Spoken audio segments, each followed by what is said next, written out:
दोस्तों, जैसे जैसे समय बदलता जाता है, बहुत सारी चीजें बदलती हैं और जो चैलेंज हमारे सामने आते हैं, उनके नए नए सॉल्यूशंस भी सामने आते हैं। समय रहते हमें भी उन सॉल्यूशंस को समझना चाहिए। आज के दौर का सबसे बड़ा चैलेंज है डिस्ट्रैक्शन, टाइम को मैनेज ना कर पाना और प्रोडक्टिव ना हो पाना। और इसी चैलेंज को सॉल्व करने के लिए जो नई थ्योरी, जो नया कॉन्सेप्ट आज हम डिस्कस करने वाले हैं, वो है माइंड मैनेजमेंट का, ना कि टाइम मैनेजमेंट का। आज की बुक समरी है mind management not time management, productivity when creativity matters, जिसे लिखा है डेविड कैडवी ने। डेविड कैडवी भी एक राइटर और एक पॉडकास्टर हैं। वो लोगों को अपने क्रिएटिव काम में प्रोडक्टिव बनने में मदद करते हैं। उनकी बुक्स की 1 मिलियन से ज्यादा कॉपीज बिक चुकी हैं। डेविड टेडएक्स, द पोस्ट और ऑब्जर्वर में भी आ चुके हैं। तो बात यह है कि कई बुक्स और स्पीकर्स ये बताते हैं कि अपने टाइम को कैसे अच्छे से इस्तेमाल किया जाना चाहिए। वो आपसे ये करो या वो करो करने के लिए कहते हैं, लेकिन सच्चाई तो ये है कि चीजों को पूरा करने का टाइम मैनेजमेंट से कोई ताल्लुक ही नहीं है। ये सिर्फ इस बात पर डिपेंड करता है कि आप अपने माइंड को कैसे मैनेज करते हैं। ये समरी माइंड मैनेजमेंट को पाने के लिए आपको कुछ सिंपल और पावरफुल टेक्निक सिखाने वाली है। तो आइए बिना देर किए शुरू करते हैं आज की book summary mind management not time management, productivity when creativity matters by David Cadavy. आप इसे अपने चारों ओर देखते हैं। रोज लोग पैसा कमाने की भागदौड़ में लगे रहते हैं, इसीलिए आपको हर एक सेकंड को सही जगह पर इस्तेमाल करना चाहिए। पैसा कमाने के लिए आप अपना कैलेंडर अलग अलग एक्टिविटीज से इस कदर भर देते हैं कि आपके पास आराम करने का वक्त ही नहीं होता। और इतना ही नहीं, आजकल तो लोग मल्टीटास्किंग भी करने लगे हैं, यानी कई काम एक साथ करना, जैसे लंच करते हुए अपने ईमेल का जवाब देना। क्या ये वही हसल कल्चर यानी भागदौड़ वाला कल्चर है जिसका एक हिस्सा बनकर सभी गर्व महसूस करते हैं? क्या हमेशा थका थका रहना, गुस्सा करना या परेशान महसूस करना आम बात हो गई है? ये समरी ये साबित कर देगी कि टाइम मैनेजमेंट अब किसी काम का नहीं रहा और इससे आपको कुछ भी नहीं मिलेगा। आप ये सीखेंगे कि माइंड मैनेजमेंट सक्सेस पाने और कोई भी काम करने में कैसे आपकी मदद कर सकता है। आप ये भी सीखेंगे कि कुछ पाने के लिए आपको किसी भी तरह की जल्दबाजी करने की कोई जरूरत नहीं है। टाइम मैनेजमेंट नहीं, माइंड मैनेजमेंट अपने गोल्स को पाने का बेहतर तरीका है। तो आइए शुरू करते हैं इस पहले चैप्टर से, mind management not time management. इस बुक के ऑथर डेविड कैडवी खुद को एक राइटर नहीं मानते थे। उन्हें बचपन से ही लिखना कुछ खास पसंद नहीं था, लेकिन एक दिन उन्हें एक ऐसी बुक डील ऑफर की गई जिससे कोई बेवकूफ ही मना करता। इसीलिए डेविड ने अपनी लाइफ को इस तरह प्लान किया ताकि वो एक बुक लिख सकें। सबसे पहले उन्होंने इस बात का ध्यान रखा कि उनके पास बुक लिखने के लिए अच्छा खासा टाइम हो। उन्होंने अपने दोस्तों के साथ डिनर और दूसरे प्लान्स को कैंसिल कर दिया, पर इनकी जगह अपने राइटिंग सेशंस को रखने लगे। डेविड ने डेट्स पर जाना भी छोड़ दिया, यहां तक कि अपनी ग्रोसरी और खाना भी घर पर डिलीवर करवाने लगे। उन्होंने अपनी बुक लिखने पर फोकस करने के लिए जी जान लगा दी थी।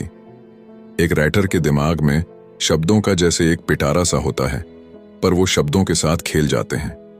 लेकिन डेविड के लिए ये सब इतना नेचुरल या आसान नहीं था। जब वो लिखने बैठते तो एक शब्द भी नहीं लिख पाते थे और न जाने कंप्यूटर के सामने बैठे बैठे यूं ही कितने घंटे निकल जाते। फिर उन्हें खुद पर प्रेशर महसूस होने लगा। डेविड को अगले कुछ हफ्तों में बुक का 25% काम खत्म करके पब्लिशर को दिखाना था। अगर वो ऐसा नहीं कर पाते तो डील कैंसिल हो सकती थी। डेविड अपनी फैमिली और दोस्तों को निराश नहीं करना चाहते थे। बड़बड़ाहट में उन्होंने कोस्टा रिका में एक रिट्रीट ज्वाइन करने का मन बनाया। वो ये बात अच्छे से जानते थे कि वहां जाकर भी वो कुछ नहीं लिख पाएंगे। क्या इसका मतलब ये है कि रिट्रीट ज्वाइन करने से उन्हें पछतावा हुआ था? बिल्कुल हुआ था, लेकिन डेविड ने सोचा कि जगह बदलने से शायद उन्हें राइटर्स ब्लॉक से बाहर निकलने में मदद मिलेगी। डेविड को रिट्रीट के लिए हाँ कहने के बाद पछतावा होने लगा और वो अपने घर से बाहर निकल गए। वो अपनी फ्रस्ट्रेशन को दूर करना चाहते थे। तब उनकी मुलाकात डिएगो से हुई। वो रोड के दूसरी तरफ थे जब उन्होंने डेविड को इस तरह बुलाया जैसे मानो वो दोनों दोस्त थे। डिएगो ने हाथ से इशारा करते हुए डेविड को बुलाया और उनसे स्पेनिश में बात करने लगे। डेविड एक बेवकूफ की तरह नहीं दिखना चाहते थे, इसलिए उन्होंने डिएगो की बात का जवाब दिया। उनसे बात करने पर डेविड को पता चला कि डेगो ऐसे ही कुछ बात करना चाहता था। उन्हें बीच पर घूमना और बारिश का मौसम बेहद पसंद था। उनकी बातें ज्यादा लंबी तो नहीं चली, लेकिन डेविड को इसके बाद काफी अच्छा महसूस हो रहा था। जब डेविड घर लौटे तो दोबारा कंप्यूटर के सामने बैठ गए। अगले 1 घंटे में डेविड पहला चैप्टर लिखने में कामयाब रहे।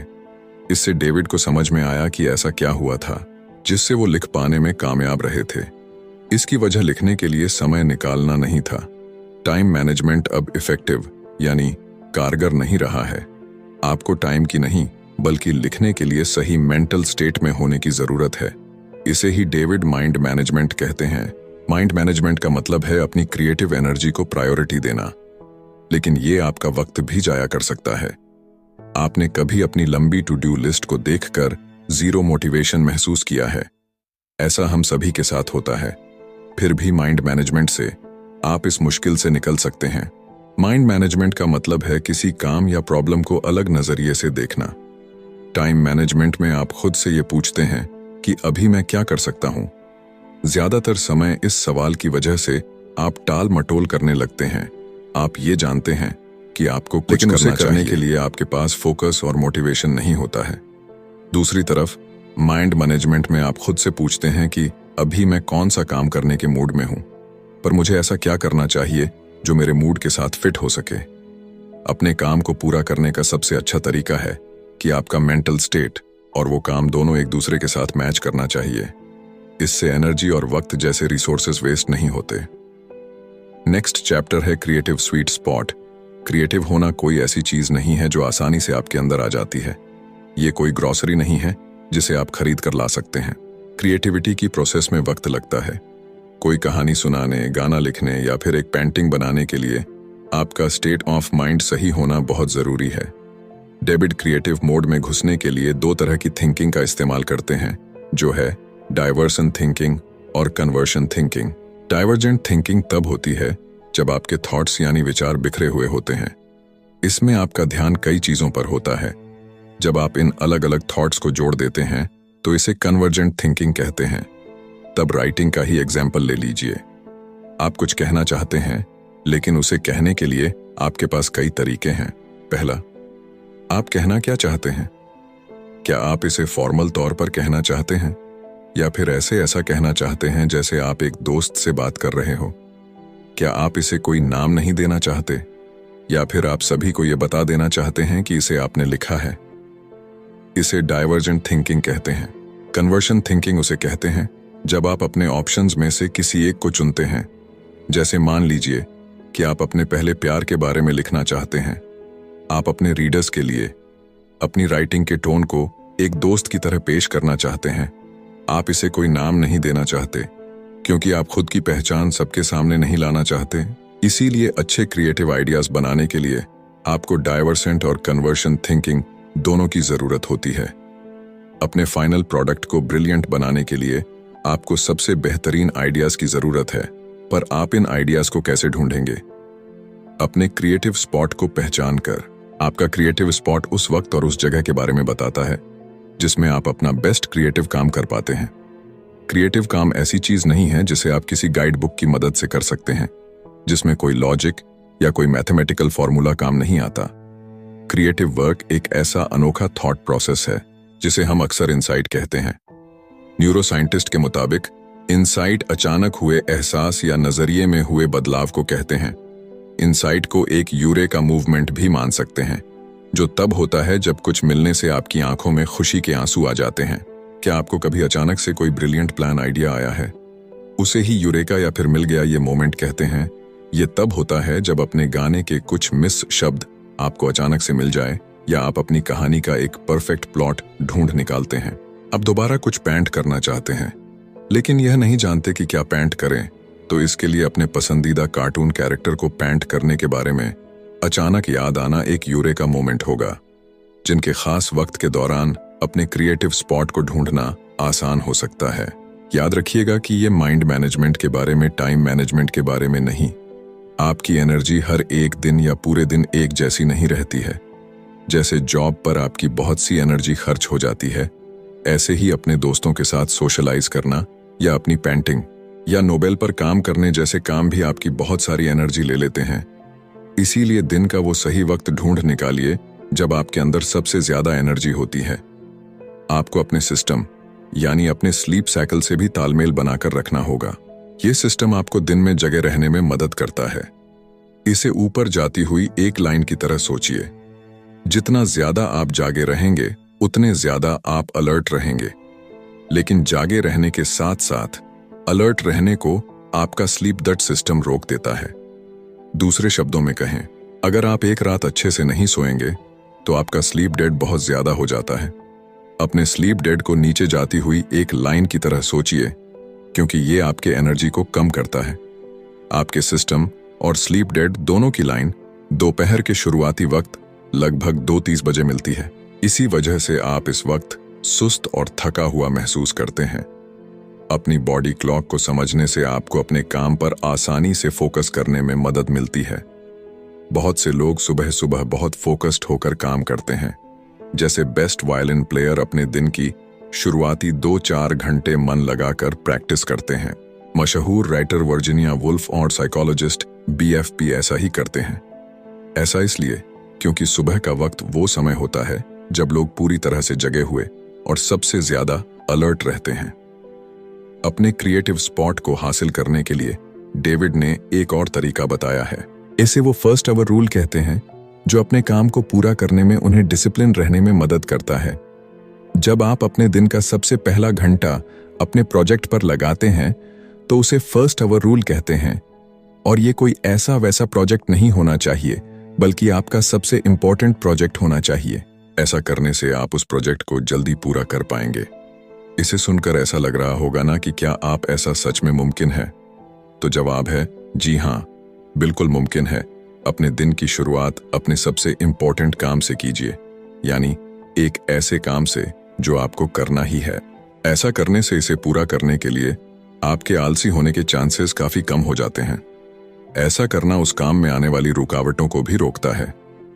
इस इंपॉर्टेंट लर्निंग को लेने के बाद बढ़ते हैं नेक्स्ट चैप्टर की ओर, द 4 स्टेजेस ऑफ क्रिएटिविटी। जब आप असल में राइटिंग और पेंटिंग नहीं कर रहे हैं, तब भी आप राइटिंग और पेंटिंग कर सकते हैं। क्रिएटिविटी का प्रोसेस सिर्फ राइटिंग और पेंटिंग के बारे में नहीं है। इसे सोशल साइकोलॉजिस्ट ग्राम बोलर कंट्रोल के 4 स्टेज या क्रिएटिविटी के 4 स्टेज कहते हैं। पहला स्टेज है प्रिपरेशन, यानी कि तैयारी करना। यह तब होता है जब आप अपने प्रोजेक्ट के बारे में सब कुछ सोचते हैं। आपकी स्टोरी में कौन सी कैरेक्टर होंगे, आपका गाना कितना लंबा होगा, पेंटिंग बनाने के लिए आप किस चीज का इस्तेमाल करेंगे। ये ब्रेनस्टॉर्मिंग यानी दिमाग चलाने वाला स्टेज है। इसमें आपके पास अपने प्रोजेक्ट की इतनी इंफॉर्मेशन होती है कि आप एक चलते फिरते इंसाइक्लोपीडिया की तरह हो जाते हैं। डेविड ने भी अपनी बुक पर इसी तरह काम करना शुरू किया था।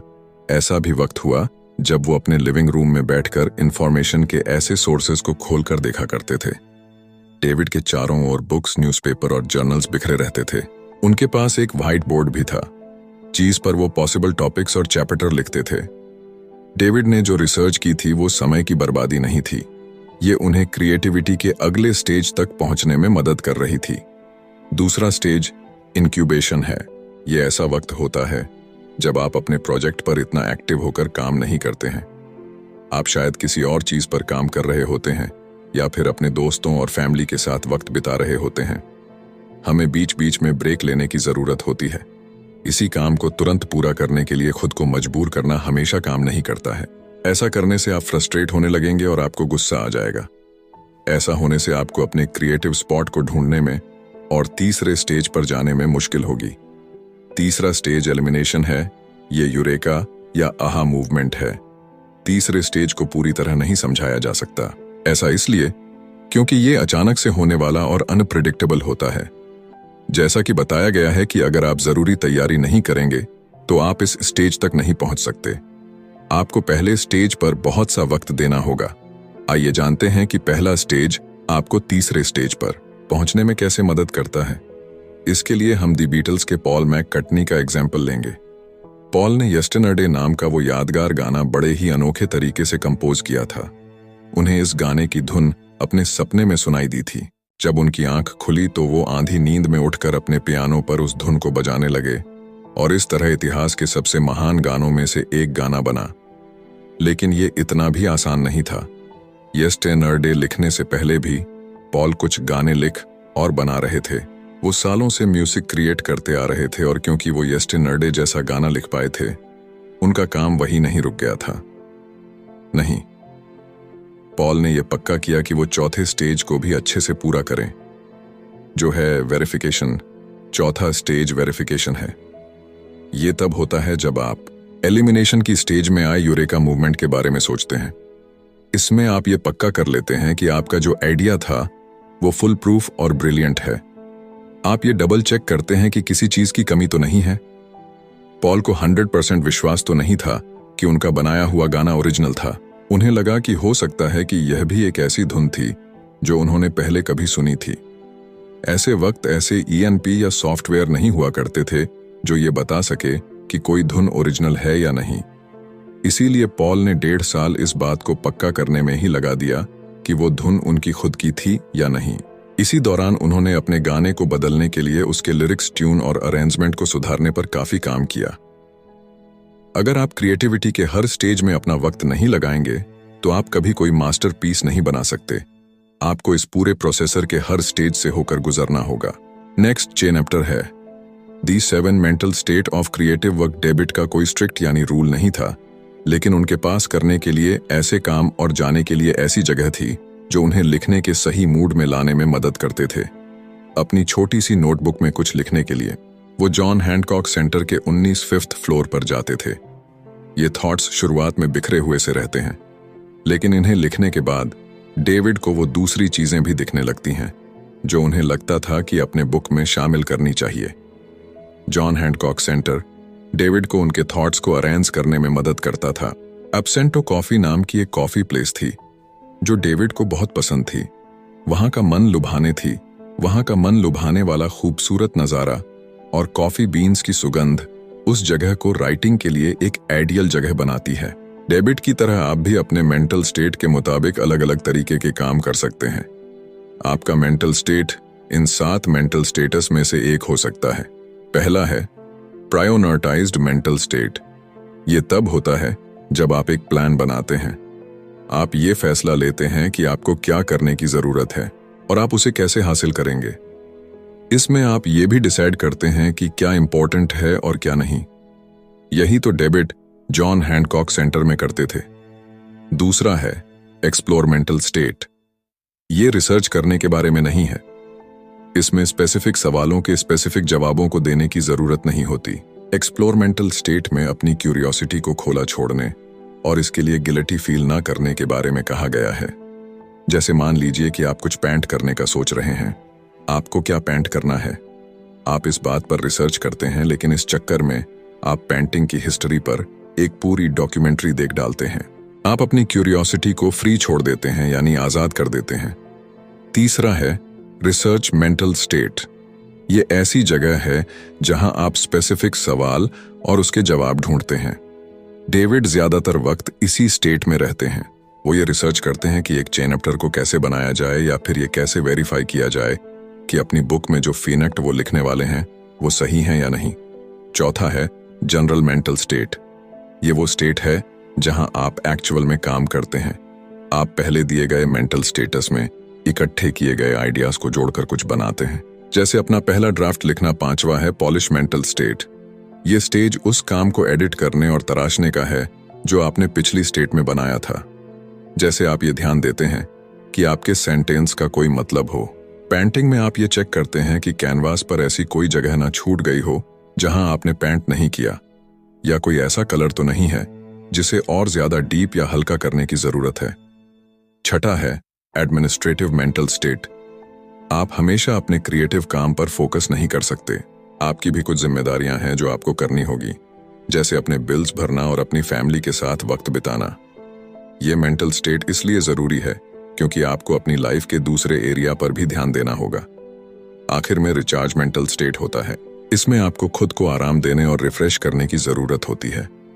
एक दिन छुट्टी लीजिए या वेकेशन पर जाइए जब डेविड अपनी बुक होती है। एक दिन छुट्टी लीजिए या वेकेशन पर जाइए क्नॉइस जब डेविड अपनी बुक को लेकर स्ट्रेस लेते हैं तो वो मसाज लेने चले जाते हैं। कभी कभी फनी वीडियो या मूवी देखना भी इसमें मदद कर सकता है। खुद को शांत करने और अपने माइंड को रिलैक्स करने के तरीके ढूंढे। क्रिएटिव साइकिल्स डेविड का बड़ा अजीब सा रूटीन था। रात को 12 बजे से सुबह 4 बजे तक वो सिर्फ अपनी बुक पर फोकस करते थे। सुबह 4 बजे वो लाइट ऑफ करते, अपना कंप्यूटर बंद करते और दोपहर तक सोते रहते। अगले दिन दोपहर में डेविड तैयार होते और कॉफी शॉप चले जाते।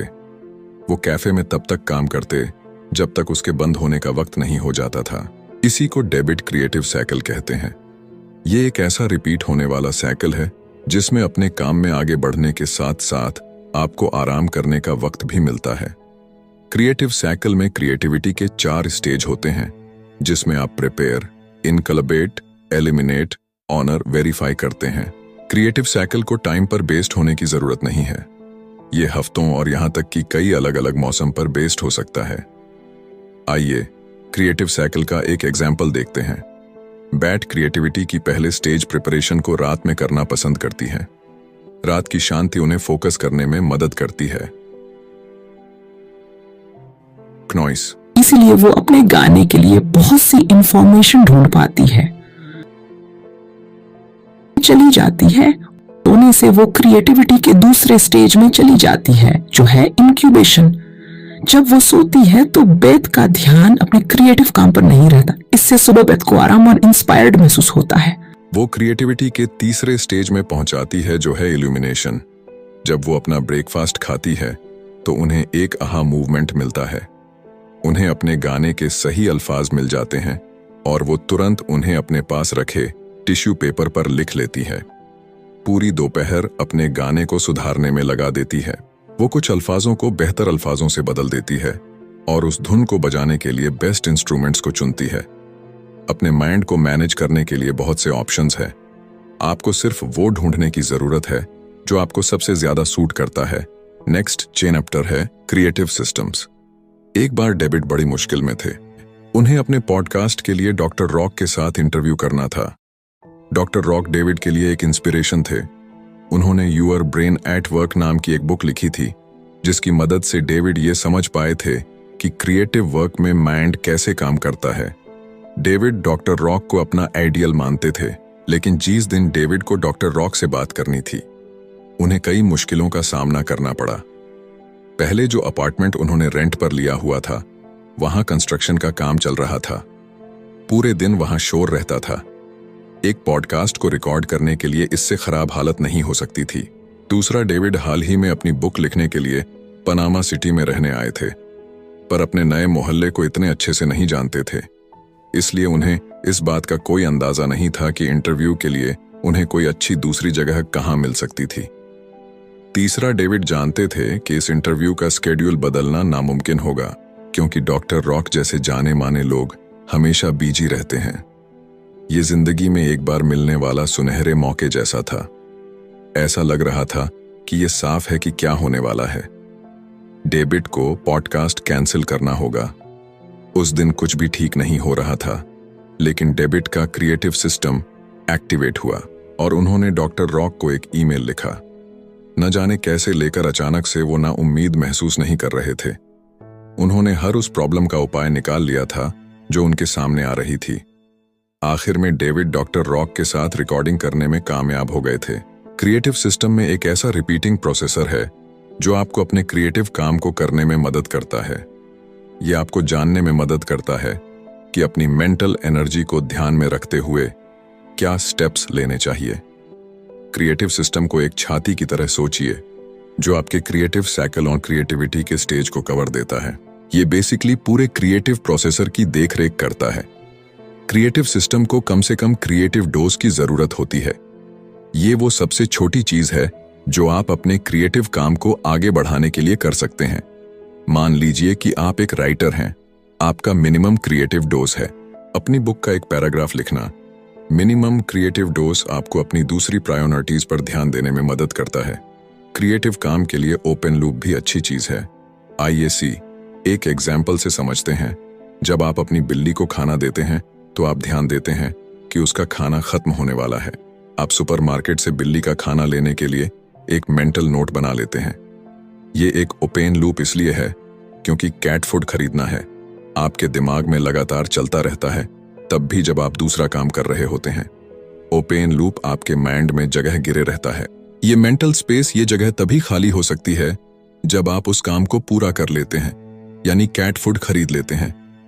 एक नेगेटिव चीज जैसा लग रहा है ना, लेकिन ओपन लूप आपकी क्रिएटिविटी के लिए फायदेमंद होते हैं या आपके प्रोजेक्ट को आगे बढ़ाने में मदद करते हैं। आइए उस एग्जाम्पल पर वापस चलते हैं जहां आप एक राइटर थे और अपनी बुक के लिए एक पैराग्राफ लिख रहे थे कि आपके दिमाग में एक कूपन लूप बनाता है जिसे आप अगले दिन और आगे आने वाले दिनों में वापस देख सकते हैं। इस तरह अगर आप अपना पूरा दिन राइटिंग में नहीं भी लगा पाते हैं तो भी आपको गिल्टी महसूस नहीं होगा। जब तक आप प्रोग्रेस कर रहे हैं आप आगे बढ़ते रहेंगे और अपना मोमेंटम नहीं खोएंगे। क्रिएटिव सिस्टम की सबसे अच्छी बात यह है कि आप बहुत सारे ओपन लूप रख सकते हैं। एक लूप आपकी स्टोरी के प्लॉट से जुड़ सकता है जबकि दूसरा स्टोरी के कैरेक्टर के बैकग्राउंड से। क्रिएटिव सिस्टम आपको बहाने बनाने से भी रोकता है।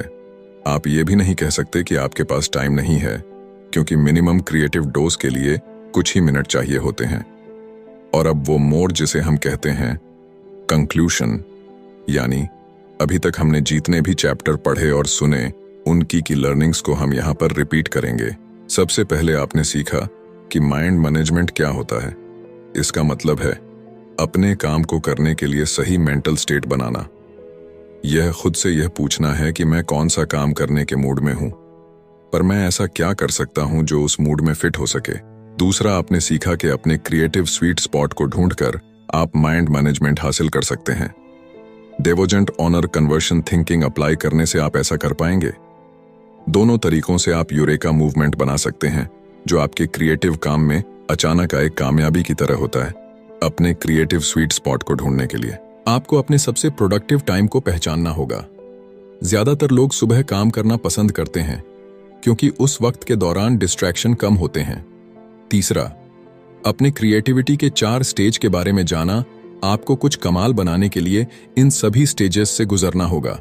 ये स्टेज प्रिपरेशन, इंक्यूबेशन, इल्यूमिनेशन और वेरिफिकेशन है। चौथा, अपने क्रिएटिव काम के साथ मेंटल स्टेटस के बारे में जाना। ये स्टेट आपको क्रिएटिविटी के 4 स्टेज को पूरा करने में मदद करते हैं। ये 7 मेंटल स्टेट है: priorities, explore, research, generate, polish, administrate और रिचार्ज। 5वां, आपने क्रिएटिव साइकिल के बारे में जाना। ये क्रिएटिव काम करने और आराम करने के लिए टाइम निकालने का रिपीटिंग साइकिल है। क्रिएटिव साइकिल ये डिसाइड करता है कि कौन सा टाइम फ्रेम आपके लिए काम करता है, भले ही वो हफ्ता, महीना या कोई सीजन ही क्यों ना हो। क्नॉइस। छठा, अपने क्रिएटिव सिस्टम के बारे में जानना। ये क्रिएटिविटी के 4 स्टेज और क्रिएटिव साइकिल की देखरेख करता है। ये एक ऐसा रिपीटिंग प्रोसेसर है जो आपको क्या स्टेप्स लेने चाहिए या उन्हें कैसा करना चाहिए जैसे सवालों के जवाब ढूंढने में मदद करता है। आज पूरी दुनिया भागती हुई जिंदगी की आंधी हो गई है। इसमें सभी जल्द से ज्यादा काम करने में लगे हुए हैं, लेकिन चीजों को धीरे धीरे करने का अलग ही मजा है। तो उस प्रोसेसर को एंजॉय कीजिए और जल्दबाजी मत कीजिए। जैसे कि कहावत है कि बड़ी चीजें उन्हीं को मिलती हैं जो उसके लिए इंतजार करते हैं, और इसी बात को हमारे वेदों में कहा गया है कि धैर्यता में ही विजय है। कि डिस्ट्रक्शन के दौर में अपनी क्रिएटिविटी को बढ़ाने के लिए, खुद को फोकस रखने के लिए ये जितने भी टूल्स और लर्निंग आपको मिली वो आपके लिए इनवैल्यूएबल साबित होंगी और आप इन्हें अपनी लाइफ में इम्प्लीमेंट भी करेंगे।